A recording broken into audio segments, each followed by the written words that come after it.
ଭଲ ପାଉଥିବା ସମସ୍ତ ଆଗରେ ବସିଥିବା ଏହି ପଞ୍ଚାୟତର ସମସ୍ତ ମା ମାଉସୀ ସମସ୍ତଙ୍କୁ ମୋର ଗୁରୁଜନ ସମସ୍ତଙ୍କୁ ନମସ୍କାର।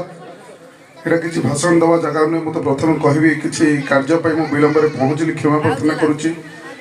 ମୁଁ ଯାହା ମଞ୍ଚ ଉପରେ ଥିଲି, ଯେଉଁ କଥା ମୋତେ କହୁଥିଲେ, ସରପଞ୍ଚ ବି କହୁଥିଲେ, ସମସ୍ତେ ଆଲୋଚନା କରୁଥିଲେ ଏବଂ ଆପଣ ଯେତେବେଳେ ବିବରଣୀ ପାଠ କରୁଥିଲେ ମୁଁ ଯାହା ଶୁଣିଲି, ମୁଁ ଏ ନିର୍ବାଚନ ମଣ୍ଡଳୀର ବିଧାୟକ ହିସାବରେ ମୋର ଯାହା କର୍ତ୍ତବ୍ୟ, ଆପଣମାନଙ୍କ ମତରେ ଯାହା ବିଧାୟକ ମୋତେ କରିଛନ୍ତି ମୋର ଯାହା କର୍ତ୍ତବ୍ୟ, ନିଶ୍ଚୟ ଆପଣମାନେ ଯେଉଁ এই কার্যক্রম এই অনুষ্ঠানକୁ ଯେଉଁ ଆଗକୁ ବଢ଼େଇ ନେବା ପାଇଁ ଆପଣଙ୍କର ଯେଉଁ ପ୍ରୟାସ ଅଛି, ଯେଉଁ ଇଚ୍ଛା ଅଛି, ମୁଁ ଆପଣଙ୍କ ଇଚ୍ଛା ସହିତ ମୁଁ ବି ଏକମତ ଏବଂ ଆପଣ ଯେଉଁ ଦୁଇ ଗୁଣ୍ଠ ଜମି କହିଛନ୍ତି ରଖିଛନ୍ତି ଏବଂ ଯାହା ବି ରଖିଛନ୍ତି ନିଶ୍ଚୟ ସରପଞ୍ଚଙ୍କ ସହିତ ସେଇଟା ତାର କାଗଜପତ୍ର ସବୁ ଦେବେ। ନିଶ୍ଚୟ ସେଇଟା 2ରୁ 3 ମାସ ଭିତରେ ତାର ଯଦି ଜାଗା ଠିକ୍ ଥିବ 2ରୁ 3 ମାସ ଭିତରେ ନିଶ୍ଚୟ ତାର ପଟା ବି ହେଇଯିବ। ବାକି ରହିଲେ ଆପଣଙ୍କର ଏ କଳା ନିକଟର ପାଇଁ ଯେଉଁ ଆପଣଙ୍କୁ ଦରକାର ଗୋଟେ ଗୃହ ଦରକାର ଯେମିତି ଦରକାର, ନିଶ୍ଚୟ ସେଇଟା ମାସେରୁ 1.5 ମାସ ଭିତରେ ଆମେ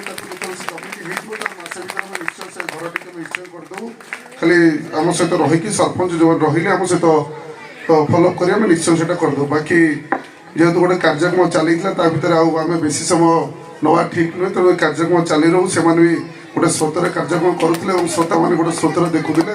ବହୁତ ବହୁତ ଧନ୍ୟବାଦ। ମୋତେ ସମସ୍ତେ ଏଠି ଅଭିନନ୍ଦନ କରିଥିବାରୁ, ଡାକିଥିବାରୁ, ଭଲ ପାଇବା ସ୍ନେହ ଦେଇଥିବାରୁ ମୁଁ ସମସ୍ତଙ୍କ ପରେ ଚିର ଋଣୀ ଆଭାରୀ। ନମସ୍କାର।